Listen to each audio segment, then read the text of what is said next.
I think he'll talk about inflation being down. We saw it at 9% under Joe Biden. Mortgage rates are down below 6% for the first time in recent history. And so I think we can talk about inflation down at 2.4% under this president, fuel prices coming down. It's more affordable for the American people to make ends meet. And also, like I said, we're going to give them tax cuts. And so they'll get more of their own money to spend on things that they decide to spend it on rather than us taking it in D.C. So those are the kind of things I think that we'll see. I would hope to hear that he would acknowledge the damage that his tariffs have done on the expense that it has created for so many families to the tune of $1,600 a year that has been an added expense to families' everyday lives.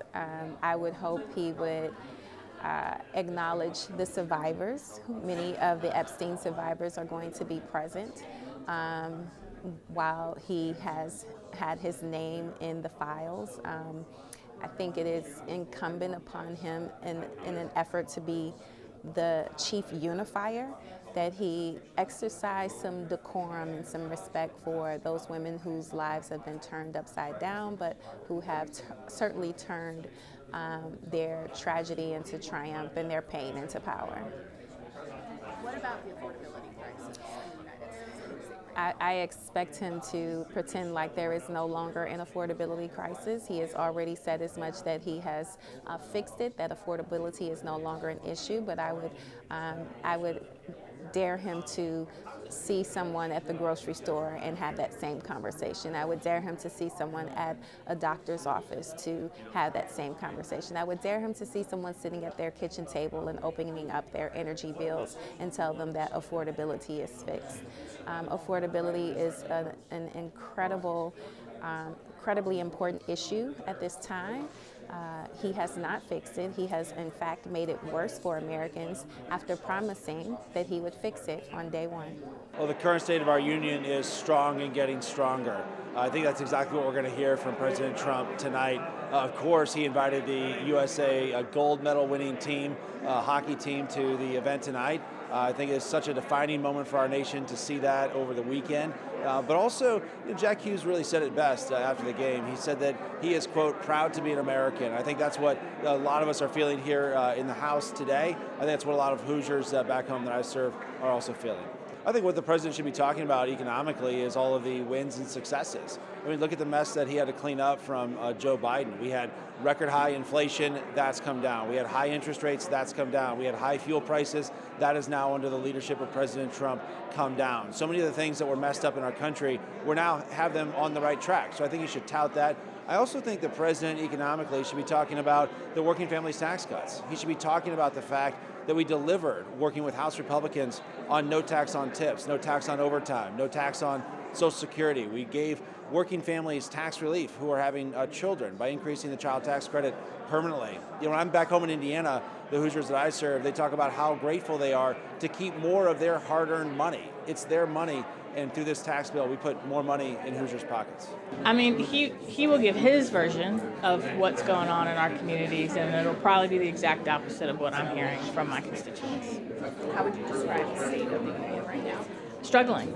All I hear about are the cost of everything's gone up. I have a lot of constituents who now are struggling to pay health care, their energy bills, their grocery bills, all went up at the same time, even though Trump said he would bring them down. I have communities that are fearful because of the public safety crisis that an over-aggressive ICE and Border Patrol have created.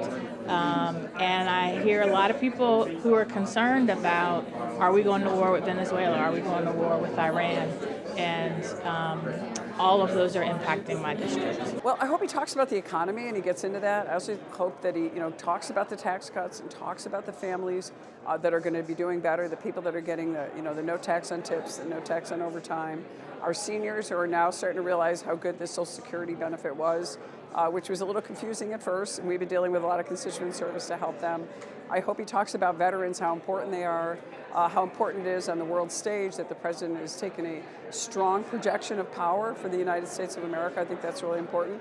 And obviously, for someone like me coming from the northern border of New York, what he's done on the border, what has been happening in sealing the border, making us stronger, working with our neighbor Canada, believe it or not. We've had a really good relationship with our Canadian partners when it comes to strengthening our border.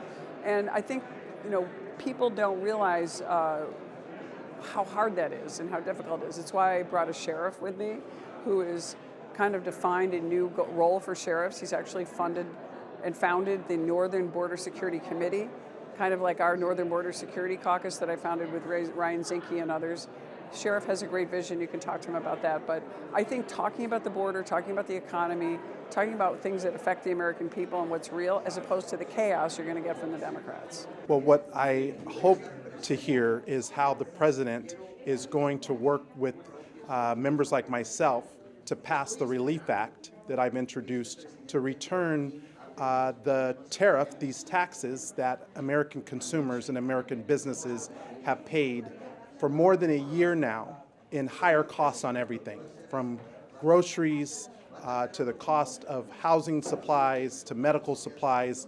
Everything that American consumers and businesses have been buying have been costing us more for the last year. The Supreme Court determined that these tariffs are illegal because these are tariffs that are taxes that were paid by American consumers and businesses. My bill provides an automatic refund within 90 days, no delays, no red tape. Let's return the money to the people who paid them. Well, I think one thing the president's pretty famous for is his unpredictability. I think we are going to see a lot of kind of campaign rhetoric. I think we're going to see a lot of division. I think we're going to see a lot of blaming of the Democratic Party.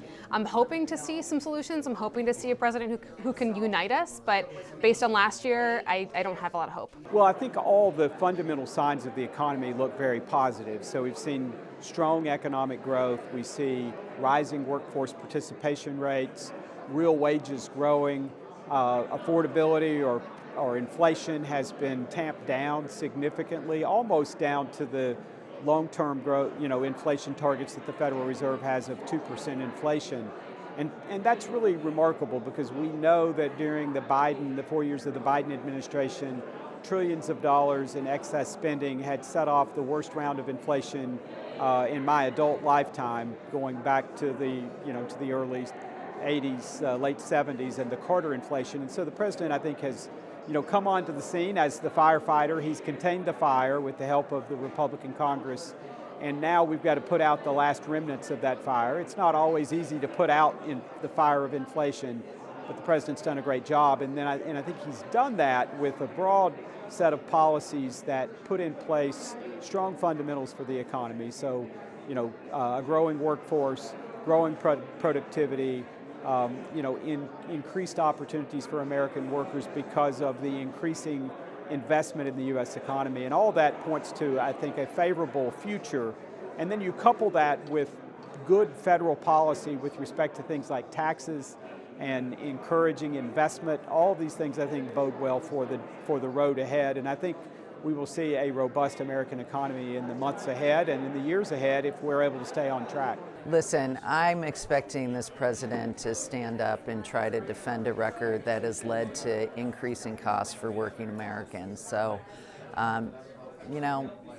I think there's going to be a lot of mistruths in there, but what I'd like to hear is what he's going to do to bring down costs for working Americans. And so we'll see how it goes. Talk to me about the affordability crisis that we're seeing right now, not only in your district, but across the country. Listen, across the country, whether you're talking about healthcare, housing, childcare, costs are just going up. Working families just simply cannot keep up. And I brought a guest, Katie Provost, who's a single mother. She has a 4-year-old daughter. She's a social worker. She saw her healthcare costs increase from $85 a month to $750. And I have so many stories of constituents who have seen this type of debilitating increase in healthcare costs. And so, it's a crisis. And then in Las Vegas, we have an additional problem. As a result of this president's crazy tariff policies, his immigration crackdown, we have seen a reduction in tourism in Nevada. It's off about 15%.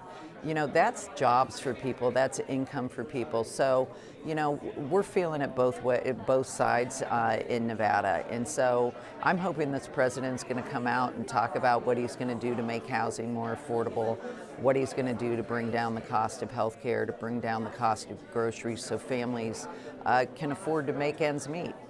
I think we have a strong union, but we also have a very divided union. The two worldviews are on full view here in Congress. You have a worldview that the government should do everything for everybody, be totally autonomous and absolutely in control. And then you have the worldview of the conservative movement that is, our entire structure is built on the individual rights, individual freedoms, liberty. So the government needs to do as little as possible to allow us to live our lives, which means we need to do away with some of the burdensome regulations. We need to cut government spending so our people can keep more money in their pockets. So the government does only what it is enumerated to do by the U.S. Constitution.